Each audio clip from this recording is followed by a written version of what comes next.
This is a really comfy hot seat. It's about to roll off the edge, too. I like being on the edge. Okay, so I'm really starting to understand everything when Esther talks about the dovetailing, people coming in your life at the right moment, at the right time, and I'm really learning you can create anything. It really is as easy, a castle or a button. And I've become so powerful. I'm creating things really big, and then... Well, when you accept that it's all out there, and that you're just tuning so that it can come into, in other words, how do things become reality? And when you realize it's just a tuning process, and when you figure out how to tune, then no limits. As easy to create a castle as a button. It's just a matter of tuning to it, yes? Yeah. Yeah. And all these amazing things are really flowing into my life. I created a trip around Europe for 2 weeks. On that trip, I was flying so high, I manifested this couple to come in my life who's offered me to relocate to Sydney, so I'm moving to Australia in a couple weeks. And it's all just been yes, yes, yes, and that's how I know it's the right move, because it's inspired. There's been no resistance. Yes. But when time goes by, you start to think or maybe put some resistance on the trail. And why do you do that? You do that because it's not supposed to be that easy. Right. And because I'm supposed to struggle harder. Have you ever gone to purchase something?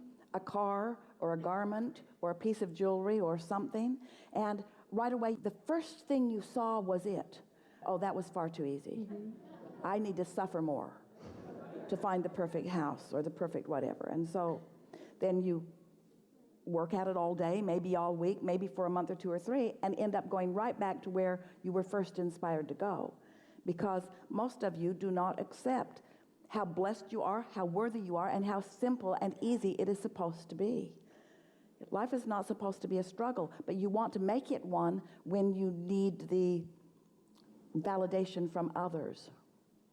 Because a lot of times, people don't want to honor your accomplishment unless you've suffered as much as they think you should. And the reason that so much of mass consciousness is oriented that way is because they've been suffering and not accomplishing. So you better not accomplish without suffering. Did you hear that? We're going to say it again, because that's everything that we've been talking about here. They've been suffering without getting what they want. And from their point of view, you better not get what you want easily. Isn't that interesting? And yet it's the ease that is necessary in order for it to come in the way that you've intended for it to be. It's not supposed to be hard. If you really start listening, because your feelings are everything and they're telling you your guidance, and I did start to feel that resistance. I couldn't tell if my resistance was source was already there and I wasn't, so that's why I felt, versus it was a sign that I shouldn't go. Okay. When you feel negative emotion, what it always means is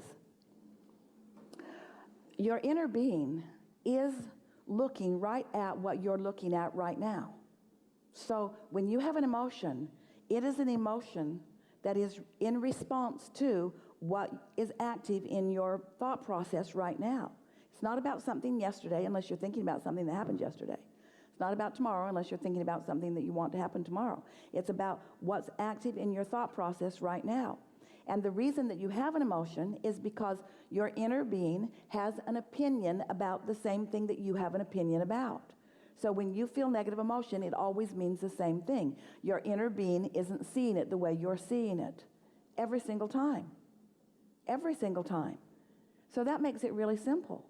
You want to be aware of what you're thinking about. Esther would say, or does say, as she feels an emotion waft through her, she wants to stop and isolate what that thought was.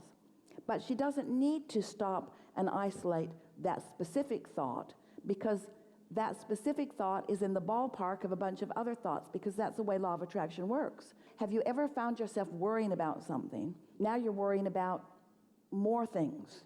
And then things that are long gone start coming into the mix.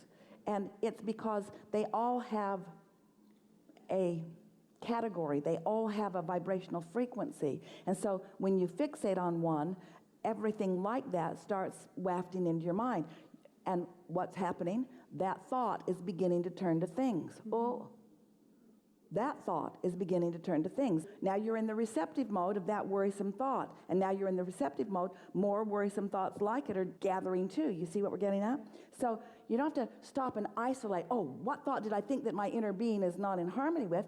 The whole bunch of them your inner being is not in harmony with. Because they're all off there in left field, not in sync with what you want, and as you've activated them, then you're not going to feel so good.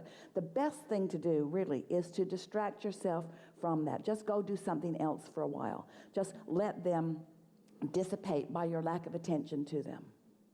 And that will happen when you meditate or when you slumber anyway. But the thing is, when you have this knowledge so that you know that tomorrow morning when you wake up, that you do have that brief moment before you start focusing on something that has the potential of doing that same thing again, you have a brief moment when you first wake up to choose a different vibrational category, because your thoughts matter a lot. We think that you might have fun considering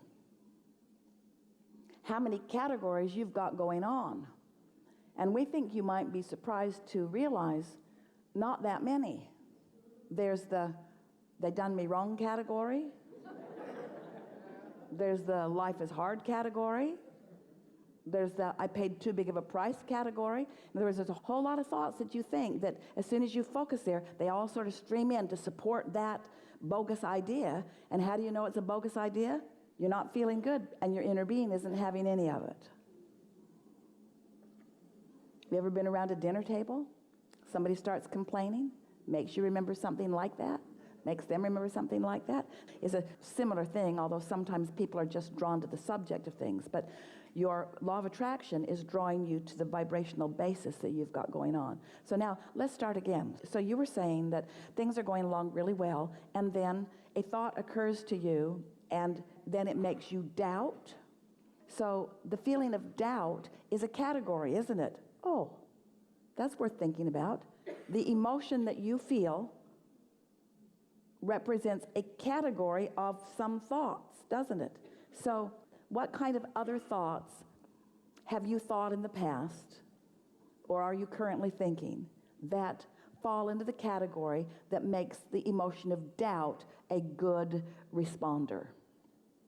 Things aren't supposed to be this easy. It was really sort of an impulsive thing.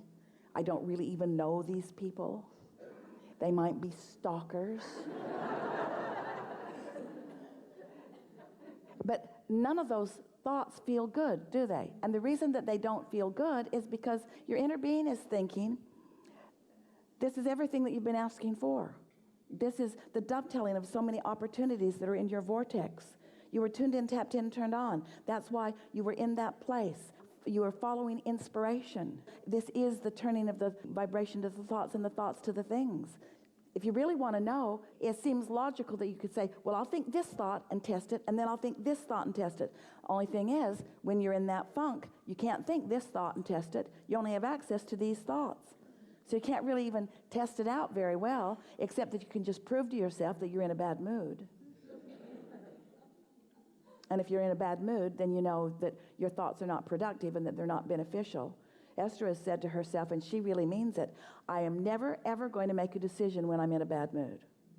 And it's helpful if you don't take action when you're in a bad mood either, because it's just going to get worse. Esther saw some interesting man checking in last night about the same time she was. She was checking in. He was coming back to complain about his room. And he couldn't get anyone to even listen to him.